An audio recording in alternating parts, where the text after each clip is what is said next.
is sacrificial. Oh, yes, for sure.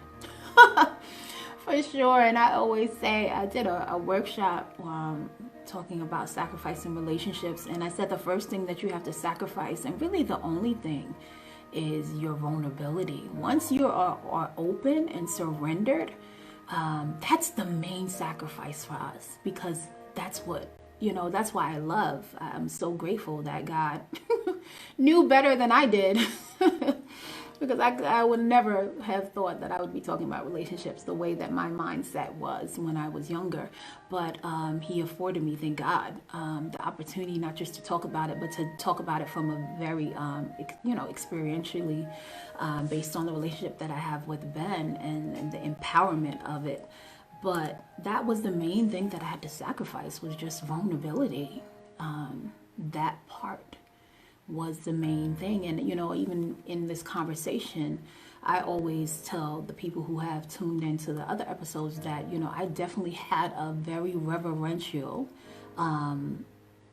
fear of commitment in marriage, not because of Ben. I knew Ben's character. I was very certain of that because God had already given me insight about him, about his character. And then when I hung out with him, it just affirmed everything that God had told me about him. And he was like that consistently when he interacted with everyone, his friends, his sister, his mother. So I knew he was a solid character person. It wasn't that. It was the fact that I knew that I had to understand the sacredness of marriage, and be able to deal with whatever things, like you said, my past traumas, my past experiences, to be able to love wholeheartedly, of course myself, and then extend that love to Ben. So, so I think you're absolutely right, but that was the first thing I had to sacrifice, and that's what I continually have to sacrifice, is my vulnerability, because, it's just not this predictable thing, being comfortable with discomfort.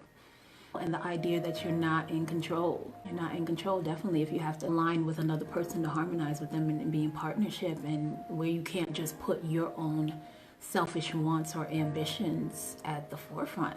You have to actually put the needs of the relationship before everything else. And seeing the value in that, and seeing the sacredness of that, and seeing and hearing God speak to you intimately through that relationship, that's a very vulnerable. What afforded me, I believe, in my relationship was that even if I was, I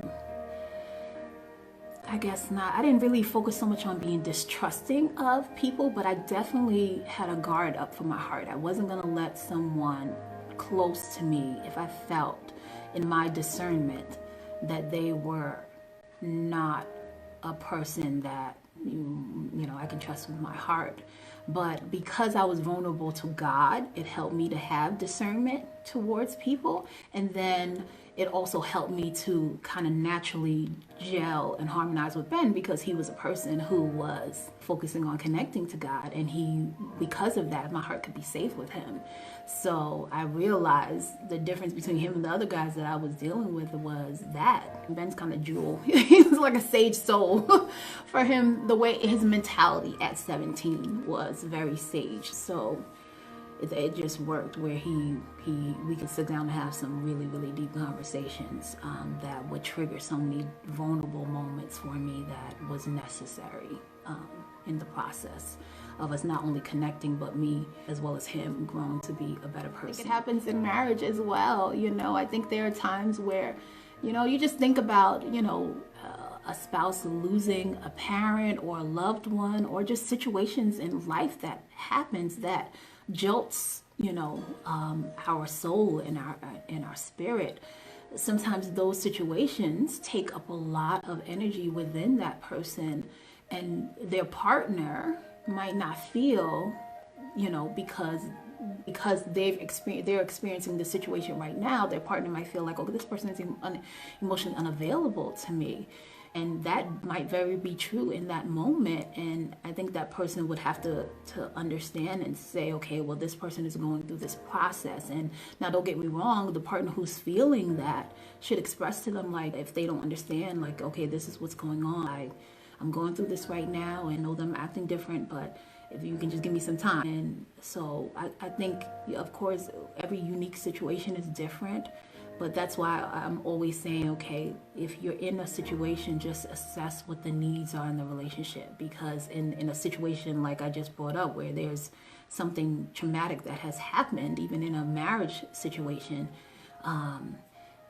it's not a problem to give that person time, because it doesn't mean that that person is, I guess, in a situation where someone's emotionally unavailable and they're just going to string you along and you're just going to end up in a bad scenario. That's a different, situation. So I think everyone in their own unique situation has to assess what the needs of the relationship is. And again, primarily, first and foremost, just understand that emotional unavailability is not the problem.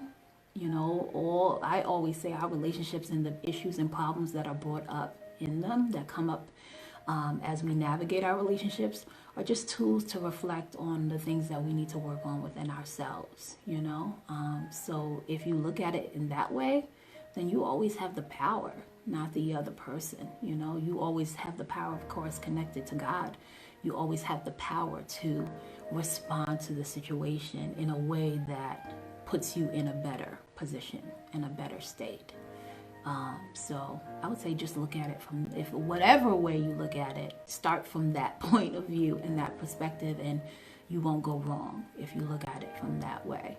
Don't look at the emotional unavailability of that person as the problem. Just look at it as a tool that is giving you the opportunity to look in deeper parts of how you have to work within yourself, and you don't ever lose that way. But thank you guys, as always, for tuning in. And until next time, always remember to live to love freely.